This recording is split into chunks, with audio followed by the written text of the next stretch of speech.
Let me take you on a field trip to Georgia, US. On a hill in Elbert County, there is a granite monument called the Georgia Guidestones. Built in 1980, the monument is veiled in mystery.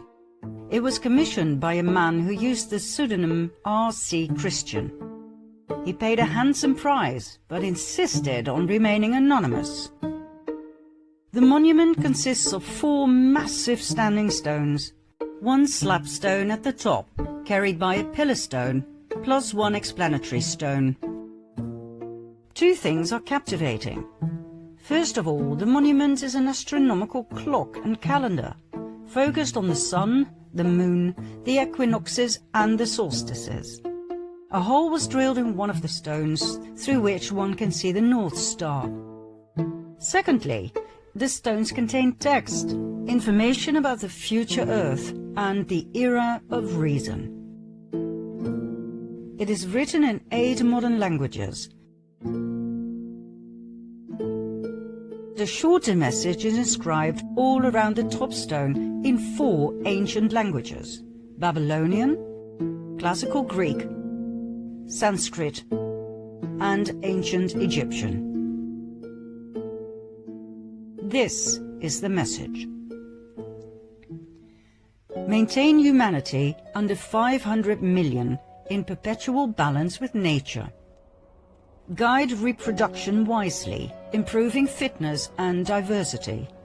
Unite humanity with a living new language. Rule passion, faith, tradition, and all things with tempered reason. Protect people and nations with fair laws and just courts. Let all nations rule internally, resolving external disputes in a world court. Avoid petty laws and useless officials. Balance personal rights with social duties. Prize truth, beauty, love, seeking harmony with the infinite. Be not a cancer on the earth. Leave room for nature. Leave room for nature. In short, population control, the annihilation of a large part of the population, pacific reproduction through eugenics, 1 language, 1 world court, social duties over personal rights, reason over passion, prize truth, whose truth, and nature over the human race, the cancer of the earth. And not to forget what they call the age of reason, not the age of love, or the age of compassion, or the age of abundance for all. Obviously, this monument cannot be accused of being a hoax. After all, it simply stands there. So, what are we looking at?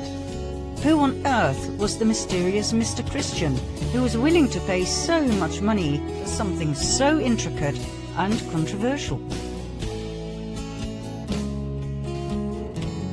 It seems to us that the Georgia Guidestones perfectly demonstrate the goal of the Cabal, the protocols of Zion, and the way they've been trying to hide their true intentions, by means of the eagerly gullible term sustainability. So, what do we see in our world today that is a reflection of these guidelines, these goals? Enter the United Nations. Believed by the majority of the people to be a wonderful institution, the UN was founded right after World War II in October 1945. Officially, the UN was set up to maintain worldwide peace and security and to develop relations and cooperation among nations. Their blue helmets are associated by many with the protection of the people. They are called the peacekeepers. Well, that's one side of the coin. The other side shows quite a different picture. A picture in which the UN's goal is a new world order, a one world government as promoted by the learned elders of Zion. Is that a proven fact? Yes. In 2008, the UN actually set up their very own UN New World Order project, led by Nelson Mandela's grandson and ex-CIA Jaime Ilian.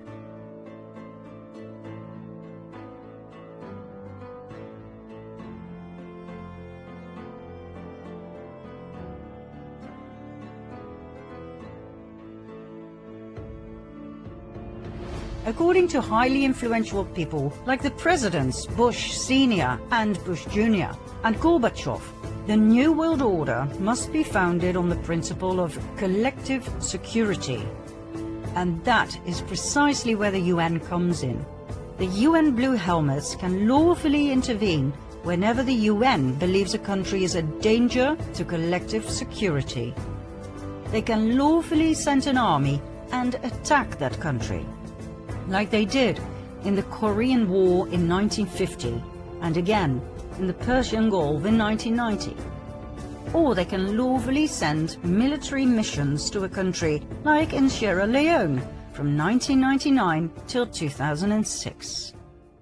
The UN Army comprises of 70,000 soldiers from various countries. Is this a good thing or a bad thing? Well, let's put it this way.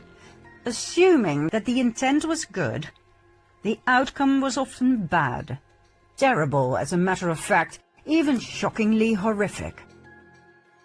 Now we understand that many people will have a very hard time realizing that organizations such as the UN and its WHO are not the benign entities they claim to be.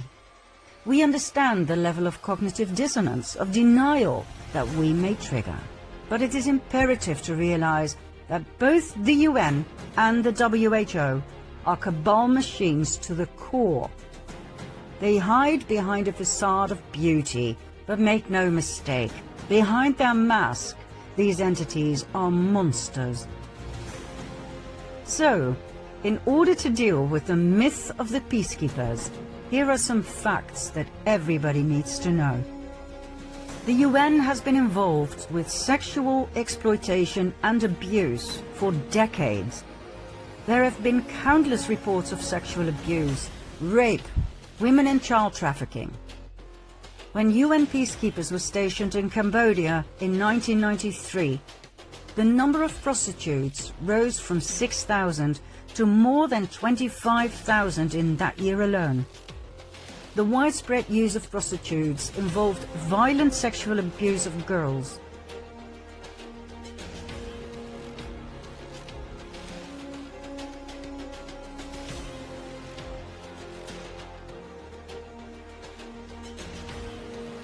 The UN response was threefold.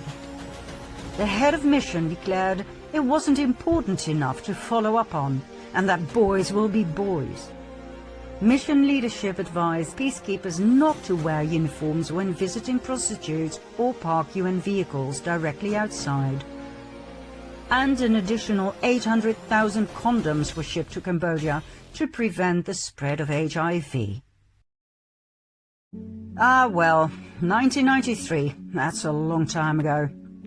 Okay, 2 years later, in 1995, in Bosnia and Herzegovina, evidence emerged that women and girls were being trafficked to work as sex slaves for UN personnel, and later that interveners were complicit in sex trafficking.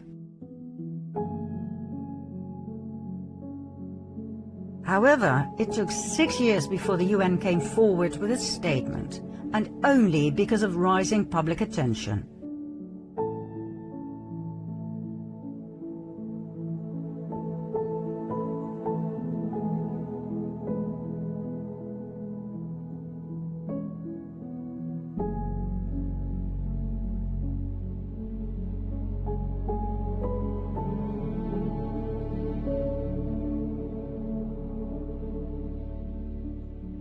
The official investigation into this matter reported an obvious reluctance by the UN to recognize the involvement of peacekeepers in trafficking. The result? Did the UN prosecute any of the abusers or traffickers? No, it did not. It rewrote the definition of trafficking, making it less severe a crime under international law, and failed to provide adequate victim protection. Shortly thereafter, independent consultants raised the alarm that UN and NGO staff were abusing and exploiting local women and girls in refugee camps in Guinea, Liberia and Sierra Leone. According to an Oyos investigation in 2001, Sexual exploitation and abuse was most common. Examples? The sexual relationship between a UN civilian staff member and a 17-year-old refugee in exchange for school fees. The violent rape of girls by NGO staff. The rape of boys by Blue Helmets in Sierra Leone. The exchange of sex for food provided by NGO staff. And the refusal of international staff to take responsibility for children fathered with local women. From opportunistic sexual abuse, transactional sex, and networked sexual exploitation to planned sadistic attacks. 2015, Central African Republic. 2 girls aged 14 and 18 were gang raped by armed MINUSCA peacekeepers near their base. The 18-year-old had asked for some food. The 14-year-old had simply walked by. Same year, same country. Homeless and starving boys aged 8 to 15 were repeatedly raped by 26 UN peacekeepers.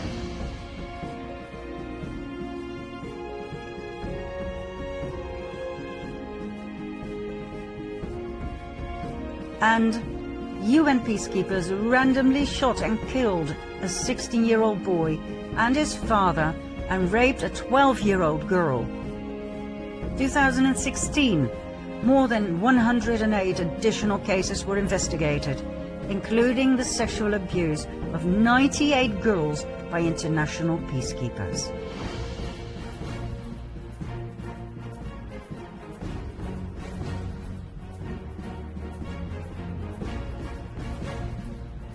The list of sexual exploitation and abuse is endless.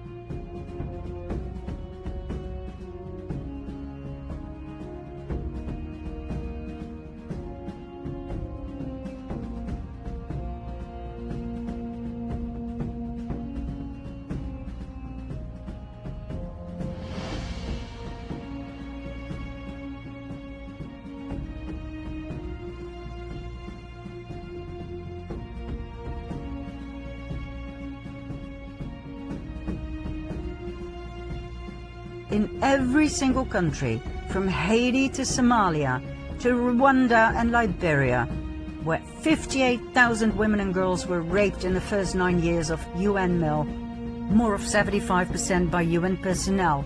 From East Timor to Sarajevo, Bosnia, where Italian peacekeepers ran child prostitution rings from their barracks, the Blue Helmets left a trail of abuse and trauma.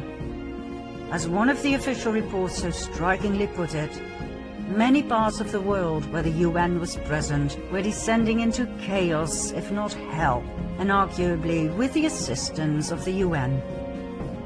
There were plenty of investigations, but hardly any of the perpetrators who admitted to their crimes were prosecuted. Let that sink in. Even recently, the UN was once again connected with child trafficking and child abuse, when Canadian UN mogul Peter Dalglish was caught in the act abusing 2 young boys in Nepal.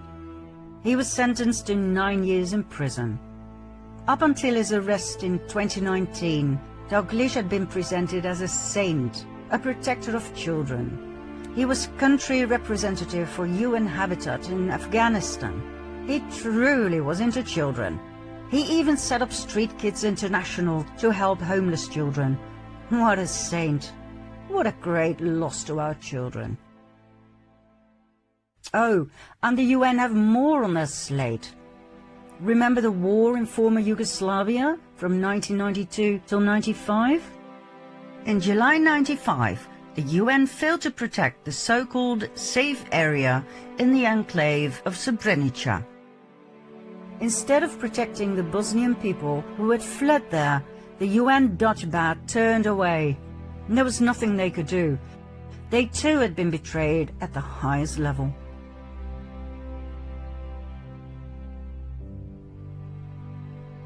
8,372 Bosnian men and boys were separated from their families one night and were slaughtered by Serbian armed forces.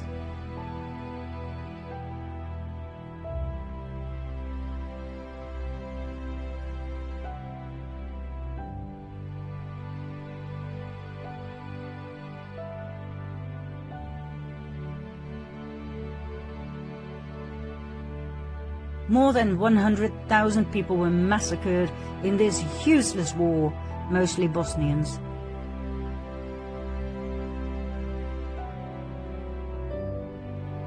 Between 30 and 50,000 Bosnian women, children and elderly were raped and deported. The official status of genocide wasn't acknowledged under international law until 2004.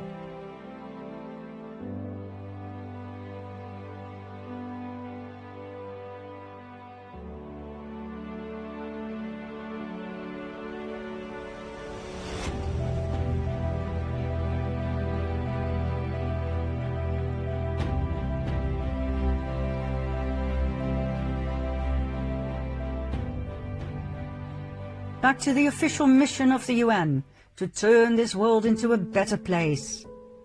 This is highlighted by the Club of Rome, a group of 100 powerful men and women set up in 1968 by, among others, David Rockefeller at his private estate near Rome. A private club presenting itself as a think tank, providing suggestions to the UN. Its goal? To discuss its concern about the future of planet Earth, to come up with solutions and to urge governments worldwide to act upon those solutions. In 1972, The Limits to Growth was published, the Club of Rome's first paper on the problems of humanity, followed by the First Global Revolution in 1991, in which humanity was outed as the root problem of all the misery in the world. In need of a common enemy against whom we can unite, we have decided that pollution, global warming, water shortages, famine, etc. are perfect. These are threats we need to confront together. But we should not fall into the trap of mistaking symptoms for causes. All these dangers are caused by human intervention in natural processes, and it is only through changed attitudes and behavior that they can be overcome. The real enemy is humanity itself.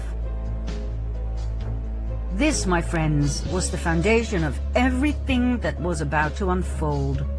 Humanity as the cause of all problems. The UN was delighted by the Club of Rome. It had founded the World Commission on Environment and Development in 1983, and the parallels with the conclusions of the First Global Revolution research paper were obvious. From now on, sustainability was the Cabal's magic word. And so, in 1992, the first United Nations Conference on Environment and Development, or Earth Summit, was held in Rio de Janeiro, Brazil, where the first Agenda for Environment and Development, also known as Agenda 21, was developed and adopted. 21 was a reference to the 21st century, when all of the set goals would have to be met. 178 governments agreed with and signed the agreement. At the UN Sustainable Development Summit of 2015, Agenda 2030 was presented, an extended version of Agenda 21. 11 more goals were added to the original agenda, all aimed at the future of our planet and the human race. All aimed at sustainability. By now, 193 countries were participating. Do you know how many countries there are in the world? Only 2 more. 195. The only 2 that are called observer states are the Vatican and Palestine. Agenda 2030 contains 91 paragraphs. Paragraph 59 outlines 17 Sustainable Development Goals. There are 169 targets and 232 indicators. This makes it a rather dry document to digest. But we read it, and we were impressed. Impressed by the level of cleverness and cunningness with which something so evil was put together so seemingly benign. Using complex phrases in which words like peace, equality, safety and security are repeated frequently, the reader is actually left with a good, positive feeling. We'll show you the 17 Sustainable Development Goals in the following slide. Feel free to pause the video and have a proper look. We will, however, continue swiftly, as we wish to point out where things go wrong, not where things appear to be right.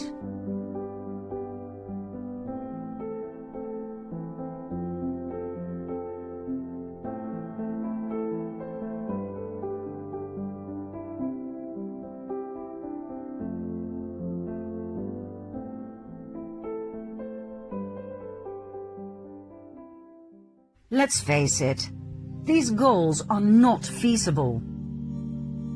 The Club of Rome and the UN can use as many beautiful words as they can come up with, but how on earth are they going to accomplish these 17 goals? By asking you and me to pay more tax?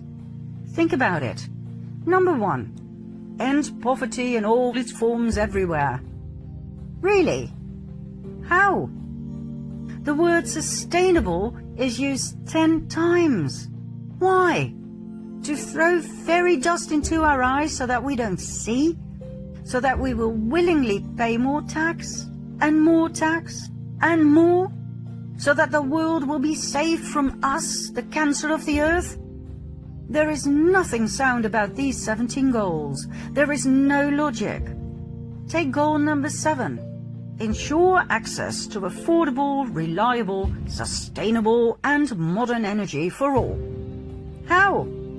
Are they finally giving the oppressed free zero-point energy of Nikola Tesla to the people? Really? The real reason why these goals were put together is to come to the conclusion that they can never be achieved as long as all the participating countries in the world and all their governments have to communicate with each other. That too much time, too much money is lost due to endless meetings. I'll bet you that the next step will be the announcement that the 17 Sustainable Development Goals can only be reached with a one world government. The countries will have to give up their sovereignty in order to save the world. Mark my words.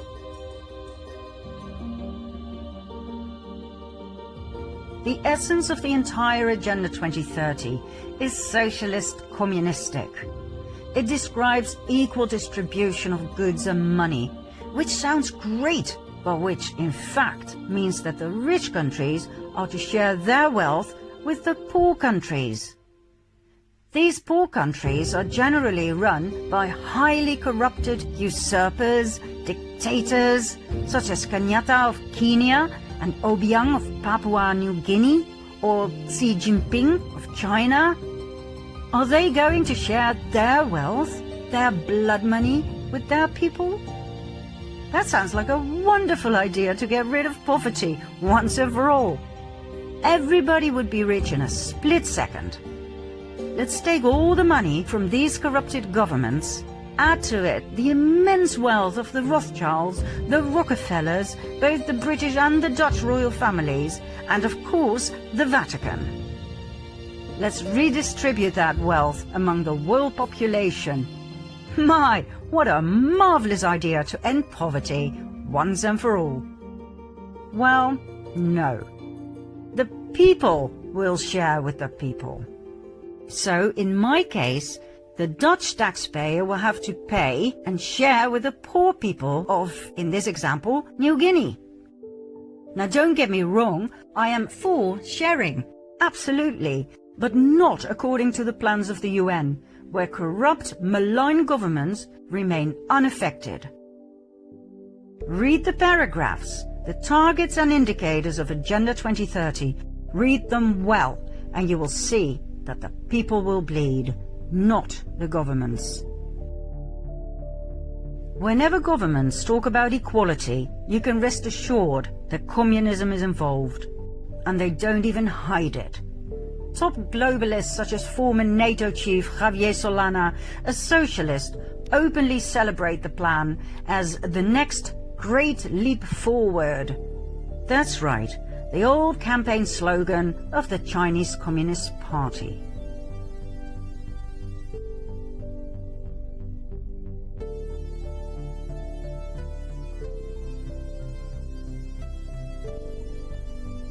And isn't it odd that straight away just about every country in the world decided to participate and work together? Every dictator of every corrupt government who still had the blood on their hands of innocent civilian victims signed Agenda 21 and later Agenda 2030. Countries that had been at war with each other for years, like for instance Ethiopia and Eritrea, now all of a sudden shook hands, smiled in front of the camera and decided to forget about their wars on drugs, weapons and people trafficking, just to focus on the importance of a better world? On sustainability? Are you kidding me? What on earth were we looking at here? How much will the implementation of Agenda 2030 cost anyway? Well, according to the UN, and confirmed by the World Bank in a 2015 statement, between $3 and $5 trillion per year. That is 12 zeros. $5 trillion per year. Where the hell is the UN going to get that money from? All those zeros are going to be collected from the taxpayers, from you and me. That's what the solution of the UN is all about. The moment a baby is born, that baby has a carbon footprint. And from the moment he or she was born, that baby will have to pay. Isn't that brilliant? The shame and blame that is put on you and me, my goodness me. Agenda 21, 2030, the Club of Rome, the UN, they all claim that we, the people, are to blame for the misery in the world, from poverty to inequality, from famine to the exhaustion of the planet's resources. Fine, let's talk about the planet's resources, shall we? Ever heard of Henry Kissinger? Oh, you will. Let's continue to part 6.